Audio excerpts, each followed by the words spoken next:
Cannoneer, prepare to dispense freedom. Wrong. Yep, I'm a hacker. When every Frenchman smokes their last cigarette at the same time. Ah! Panzer! So, hello guys, welcome back to the channel, and welcome to the AMX-11 Panzer IV buffet. All the Panzer IV you can eat. We're having a good old time here, capturing the point and defending it admirably. Now, come on! You guys are no fun. You are fake news. Let me get my Panzer IV kills. They weren't even looking at me. Oh well. Let's take out something else. M10. So, we're going to start off by flanking, because it looks like the center of the map is a bit hectic at this time. And even though the M10 has good armor, it's not going to do well against Chinu and Panzer IV spam, which is entirely appropriate. So, we're going to be trying to engage the enemy from the sides or rear in this match. Now, the problem with the M10 with a stock crew in a stock vehicle, which is what you're experiencing right now, is the abysmal, and I mean abysmal, turret traverse. It's like every part of this thing is rusted out, and the guy's just kind of lazily moving his hand here, like, come on, Francois! Traverse harder, please. How do you say hurry up in French? Anyway, this is the French M10, and it's one of the few vehicles in the French tech tree that gets APHE, and this is coming out of the fantastic, well, compared to the compared to the short 75, this long 75 is a fantastic gun, and it's going to perform well for us today. As you know, I tend to upload videos where I'm doing quite well onto YouTube, so this is going to be a good match. And here we are, being all sneaky breaky like, and I'm kind of surprised that nobody really seems to be flanking on the enemy team. That could come back to bite them. So we get our first customer. It looks like a Panzer III with the 50 mil. That's a good tank because it gets some spaced armor in some of the models that can be really effective against the short 75, but against the long 75, as you can see, not all that helpful. So we've got our first kill. That's a good start, but we are a tank destroyer, so our job is to destroy enemy tanks. Now, this is going to be a good match, so buckle yourselves in. Yeah, Guppy, are you excited? Tank Baby is super excited for this match. Yeah, breathing intensifies, clearly. Hello, chubbies. So, we're up against a Whirlwind, and they actually have very scary guns. Those quad 20 mils are capable of punching through the weak spots in an M10's armor if he knows where to aim. So we try not to give him the opportunity. It takes us a few too many shots to take him down, but we do eventually wipe him off the map. So that's 2 down, and there's going to be plenty more customers for the long 75 to service. So we'll see if we can introduce some American freedom into some more Nazi tanks. Alright, moving on. So, we didn't actually use our elite hacker skills to get that shot, but we saw him moving and we made a guesstimation of where he was going to be. Just happened to be through a few bushes, and we ninja-fied him good. Yeah, good job, Guppy. So, speaking of ninja-fying, I've been playing War Thunder. No, this is War Thunder, you idiot.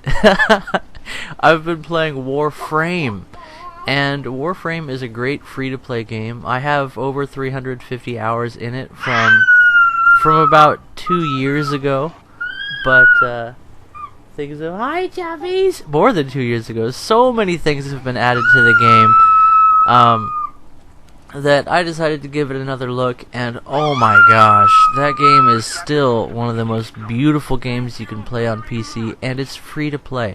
I think I've spent like $5 on it in total, but man, what a fun game.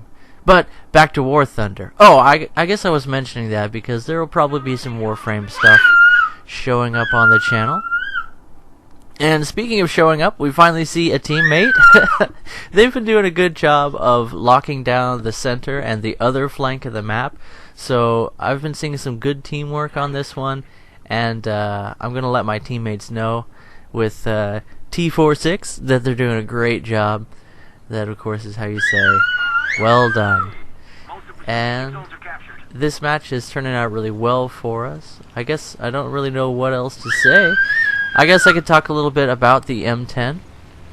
Obviously, you see that, Duck? Alright, right after we celebrate the great piloting skills of that HS-129, I love to see ducks crash into buildings. I know what it's like. You have to sort of learn a different way of flying.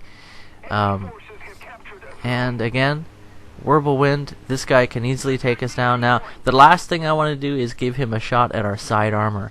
Our side armor is very weak, especially lower down, and he can just shred my crew if he gets a shot. So we wait a little bit, and then we just decide to aggressively whip around this corner, and the M10 does not aggressively whip, so that would have been bad news if he's waiting for us there, but I can't even find where is this guy. Oh, hello, friend!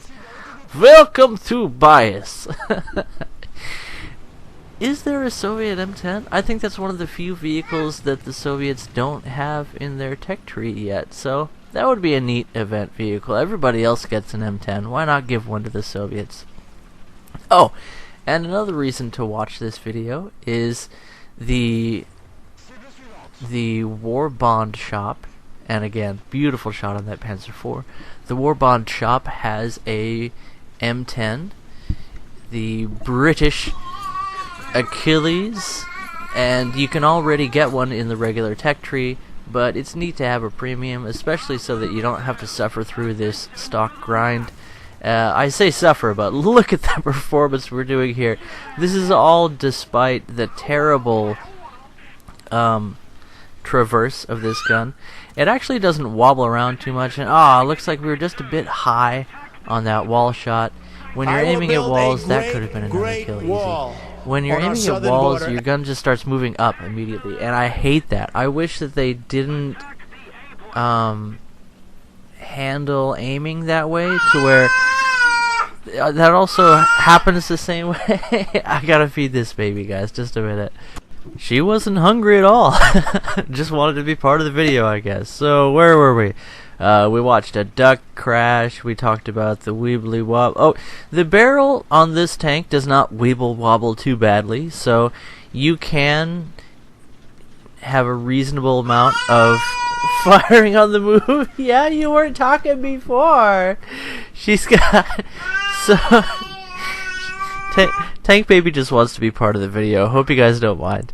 And so you can fire on the move with this tank reasonably well, but again, no stabilizer. Not again. There's no stabilizer on this tank, which makes it like the one American tank that doesn't have a stabilizer. And oh my gosh! We heard that bomb coming in, so we moved, and that looked like a 500 kilo, so 1,000 pounds of TNT, give or take, just blows up right behind our tank and does nothing. I'll take it.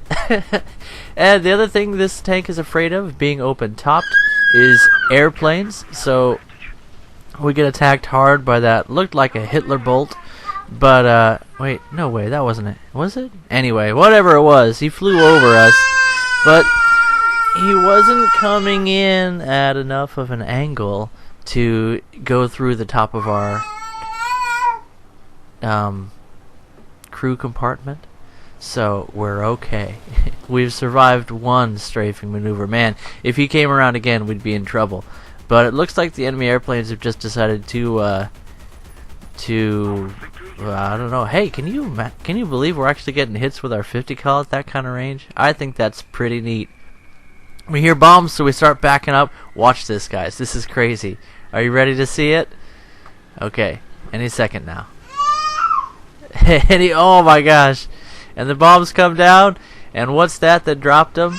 A BV-238 Sky Whale just makes its appearance. Majestic.